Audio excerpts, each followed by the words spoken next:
Gucci, Gabriel Nassif. That's Italy on the top. That's France on the bottom, and they are faced off and ready. Oh, yes. Time to dive into the tank. All right. Nassif. He did ship it back ultimately. Nassif is going to be on the play here for this match, and he's kept this. It's going to be a 6-card Devil Woe Strider. Now on the top, Mengucci did end up shipping that hand back, that really slow hand as well. But he's got a pretty decent one here with Essence Scatter, Thoughtseize, and a Hydrate Crisis. Another Thoughtseize joins the party here as well. Unless he draws a 1 or a 2 drop right here, and he didn't. So his hand is just going to be on empty here. Scatter would take care of the devil. Then you can Thoughtseize your opponent on the following turn, and the off chance they drew a card less safe is, as you were going over his accolades to lead like Nassif's career in like the 2000s, and now we have like this version of Nassif's career too, and both are just. You could make an argument that Finkel went for the 4 career route, or 3 career route, I should say. He's got enough for about Mengucci to take away the collected company, and that means that the Essence Scatter is left over now with the mana to cast it for the Mayhem Devil. So Mengucci doing very well here, even with Gabriel Nassif's best efforts to try to play around what he's presenting. There's going to be a growth spiral here into a breeding pool, and then Mengucci is just going to pass the turn with Eliminate available. Yeah, Mengucci would love to draw a land that enters the battlefield untapped next turn so he can play Crisis for 2. However, we got a big 5/5 companion coming on down here. We don't see this a ton. I know people don't love this card in Gigantha, but it actually does do some stuff, and we're going to see it probably get in for at least 5, maybe even 10 points of damage this game. Wow. A smash, and as you said, it's just going to get in there. Now the Eliminate will take care of the Dreadhorde Butcher here before that +1/+1 counter ever reaches it, meaning that it's only going to get in for the 1 damage here. But Gigantha smashing in here for 5, and Mengucci is going to be looking to get Nissa Who Shakes the World into Hydrate Crisis to help come back. I'm curious to see if there's enough time for that here. As we can see, now Mengucci's already down to 11. Looks like it's going to be Uro time. Enough cards in the graveyard to be able to escape the incredibly powerful 6/6 and have this loom over the battlefield. So now, if you're Mengucci, you're trying to fade a Claim the Firstborn. You know your opponent has no cards in hand and just has a Woe Strider in the graveyard. So Nassif could sacrifice this goat token at some point here and try to find a claim, or at least increase his chances of finding one to be able to put a close on this game, or at least something close to a close. That would be a good game, wouldn't it? Yeah, it actually would be exactly 14. So. Yeah. So let's see if Mengucci can find that Claim the Firstborn. It's not off of this, or excuse me, if Nassif can, and no, which is an Uro Titan of Nature's Wrath sitting across from you, act as he thinks about, okay, what am I going to do after if I don't attack here? Do I have a chance to hits? But ignoring that, it's pretty hard to not do this, which is attack with Uro, when you have the opportunity to do so.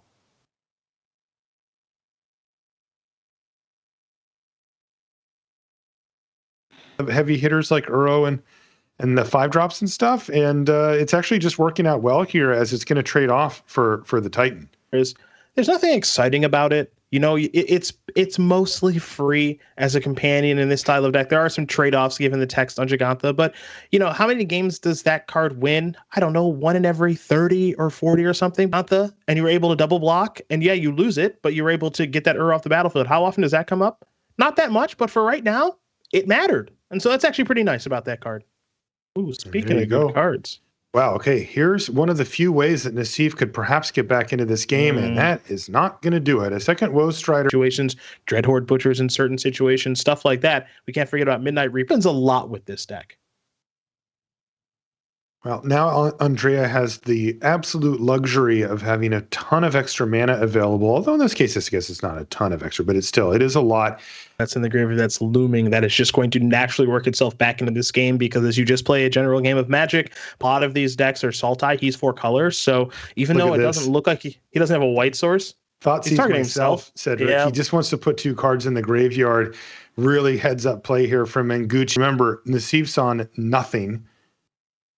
And no cards in hand, so those Thoughtseizers are more or less dead at this point, and that means that a clever play here from Mengucci is going to allow him to get enough cards in the yard in conjunction with the Eliminate there to flashback. I always call it flashback for short, to escape Uro from the graveyard.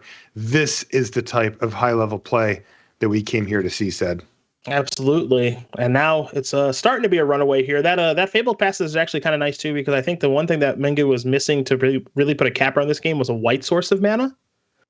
Because he is 4 colors. So that means if he is able to draw a copy of your Sharn, that's taken care of now too, with regards to being able to cast that. So you don't want always mono red to be crushing everything. And a lot of that has led to these 2 or 3 color mid-range decks that Mengucci's just amazing at. And he is pretty darn good at them. I 100% agree with you. I had the benefit and the pleasure of having the opportunity to test with him and Brad Nelson for that Zendikar Rising Championship, where we all played 4-color mid-range, and really getting the opportunity to pick his brain about how he approaches matchups and how he builds his mana bases for this kind of deck, because you do have a lot of options. It was pretty enlightening for me, someone who's been playing Magic for a really long time, of just, oh, okay, he kind of approaches things this certain way, approaches like this matchup a specific way. It was good. It was a really good learning experience. Yeah, these are two really great ambassadors for the game as well.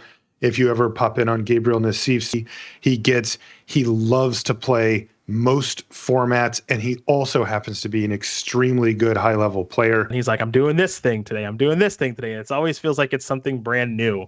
Like even like the French formats that exist on Arena or Magic Online. And he just he came to game, as we like to say in this community. He did. That's a good way to put it, Seth.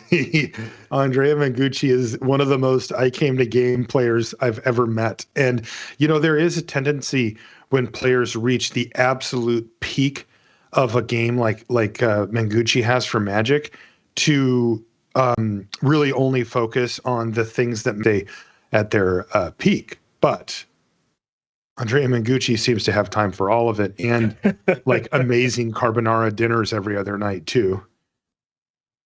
That's why I'm friends with him. You know, I make a pretty good carbonara, said. That's why I'm friends with you. Yeah. When this is over, I know what I'm doing with it. I'm gonna say, as we're on carbonara talk, I made my first one like 3 weeks ago. Oh. I purposely was not learning due to just not wanting to become enormous, because I love pasta. So I finally did my, people are doing like pandemic sourdough breads or whatever nonsense, like bacon breads. No, I'm in the pasta game. I've just been learning different types of pasta. Bacon homemade carbonara, it's a lot of trouble because it is way too good. Oh, I didn't use bacon. No, what'd you use? Pancetta, that's not hopefully? That's not what goes in the real carbonara. Also, deeply offended by chat that says, I'm sure you're using creme fraiche. Also, they spelled creme fraiche wrong, which was another further time out. Really unkind. Yeah, I time out. All right, I got a heart. We can spare them. They gave me a heart in chat, so I just melt whenever anybody does that. So no ban needed. But hacking the Uro to Woe Strider, you're also going to get the opportunity, and another claim the firstborn. You're also going to get the opportunity to scry and draw a card via Midnight Reaper. Yeah, I mean, Nassif's not going to win this, right? Like, I mean, it's in play. Is it in play? Is it possible? I think it's extremely unlikely. But there are a couple of runners here, draw steps, and he does have a pretty good grip on his draw step. Insofar as like between the Woe Strider Scries and Midnight Reaper, like he's gonna be able to generally find what he's looking for. He's getting a little more interesting than it was pre-carbonara conversation. All right, then I'm going to set aside the pasta dish here for a minute, because if you're telling me we actually have a chance, and I'm back in it, and look at this, Gabriel Nassif, as usual, completely methodically working his way through, and has he actually given him some? There's a bunch of indestructible 3/3s.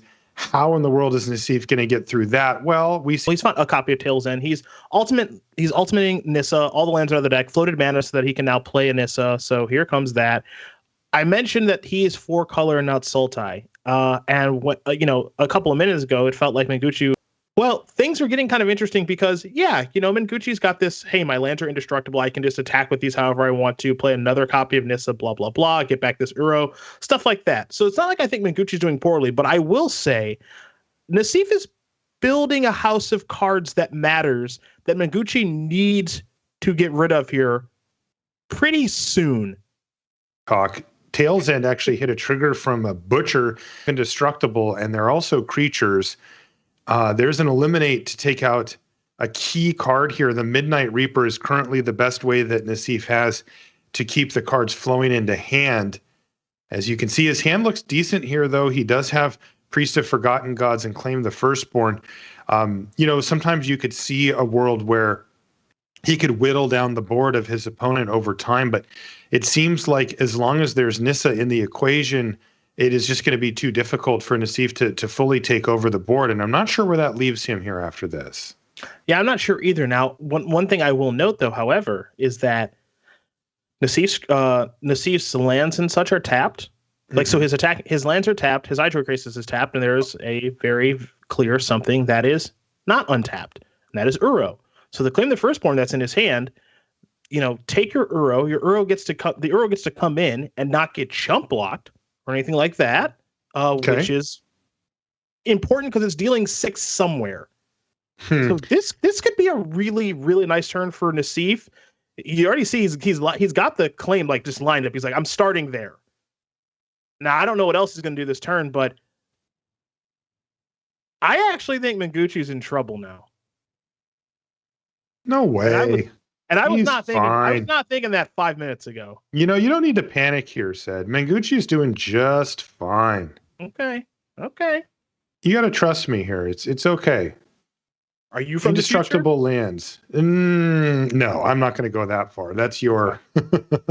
Plus, you would know already. That's also true.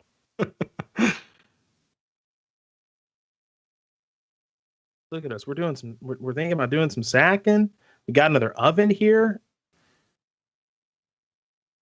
Also, one thing that we should note here that while Nassif's the one with the card draw engine going thanks to that replacement Midnight Reaper we see on the battlefield, Mengucci did just take all the force out of his library. His library is threat dense, as we say, in comparison to before that Ultimate went off. So he does have a better opening game here between these two great players.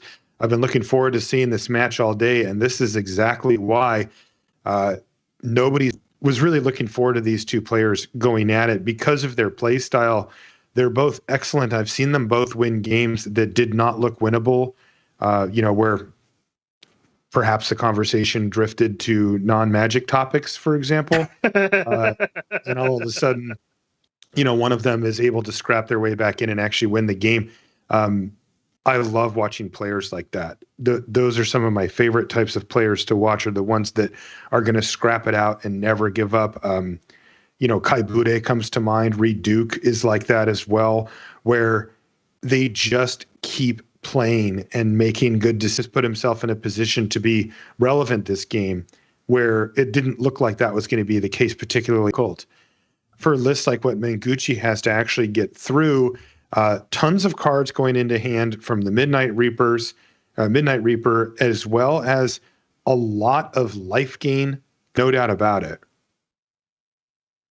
But Mengucci is able to apply a heck of a lot of pressure with these lands. Remember, they're indestructible, and that is a problem that, at least as things sit, is not going away. Now, that has to be one of the key cards there for Nassif, though, a Mayhem Devil. Yeah. We finally found one. Of course, his deck plays 4, like most sacrifice, on and on and on. There's going to be a Mythos to take care of that priest. Now, what gets interesting here is that if we find another copy of Mayhem Devil with these scries, Claim the Firstborn. Oh boy. Ooh. Yeah, that's a snap. Okay. And now Scry Devil to the top? Yeah. That has to be perfect there for Nassif. I actually think Nassif is going to win because he's got cats in the graveyard along with these ovens. Can he cast it? Oh no, he's putting on his boar hat. The boar hat's coming out for Andrea Mengucci because he just found the big pig, and look at Nassif. He can only laugh. Boy, he actually felt like he might be winning this at that point. There we go. I said this, I kind of foreshadowed this a little bit earlier because I'm from the future. I was like, Mengucci has like everything he needs but the pig. From his Midnight Reaper, and has yet to be able to deploy the now double Mayhem Devil that he found before Yasharn hit the battlefield as the last card to this game. that very turn. And the thing is, once Yasharon's on the battlefield, but like, yeah, I don't think that thing should be involved in blocking at all. It's just like, it's basically a 4/4 enchantment. It's just like, what's up? I got a lot of text. I'm just gonna hang out here. Now let's see. We're doing some. How do we do some sacrificing? What am I missing? Well, he gets for 2. What is the plan here? Oh, a third Mayhem Devil. But he doesn't have a way to get the last 2 on the Yasharn. And Nassif has to scoop him up. And Yasharn, the big pig, defended the realm there for Andrea Mengucci and earned him game number 1 there. And now he's in the unenviable position of needing to win 2 games. So just don't end up being an issue situations well, though, so I doubt it will be. But that was a particularly long game 1, and it is worth noting here as, he doesn't have that much clock left. That was a fun game 1. So Leyline of the Void is how we're going to kick off game number 2. Not a card that we've seen a ton of in Historic lately, but we've seen a couple players actually have Leylines in their sideboard here. So obviously a very impactful card in this matchup, but this deck can just kind of win through combat and do some other things. So let's see how this shapes up. So this shuts off some triggers, like when... Sounds mostly correct to me. Mm-hmm.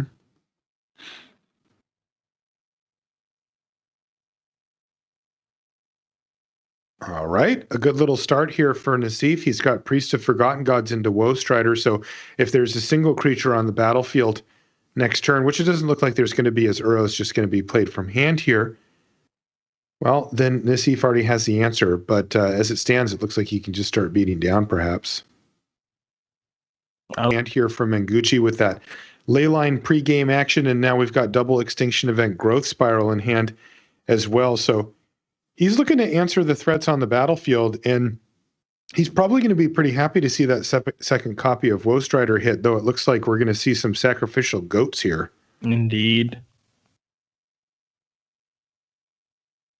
Especially given that his draw hasn't really backed him up here. He's just got a couple of lands, but he decides, I need to go all in, as it were, cast a Mayhem Devil, put it on the stack, and pass the turn back over to Mengucci, who's got to be thrilled to see Yasharn, and that can follow it up. And a head shake from Nassif. I mean, he knew this was a possibility. This is just something that he really, really, really didn't want to see. And in spots like this, under normal circumstances, right, you can sacrifice the creatures that are going to die to Extinction Event and say, okay, well, this isn't great for me, but at the very least, I've got my Woe Striders in the graveyard, can escape the sacrifice everything right now with the Extinction Event on the stack. Then Mengucci will just go, all right, I'll name evens. Get your Priest of Forgotten Gods out of here too. So you kind of gotta leave one of these things out here. And so we're gonna have a Woe Strider out that's gonna get I presume swept away here. Yeah, that's exactly what happens here. There's good news for Nassif. His clock's not going to be relevant. Some bad news that comes folks. With it. It could be Jagantha time. That's true. Jagantha tax being paid. Nassif hasn't looked like it's going to be overcomeable unless Nassif gets very lucky and finds one of his removal spells. Yeah. Now Yasharn's on the battlefield, and Nassif's outs have dwindled significantly. So in order for him to try to win this game, he's going to need to find a way to get rid of Yasharn. And then on top of that, he's going to need to find a way to actually push through for enough damage. And right now, all of his hopes lie with Jagantha the Wellspring, which is a 5/5.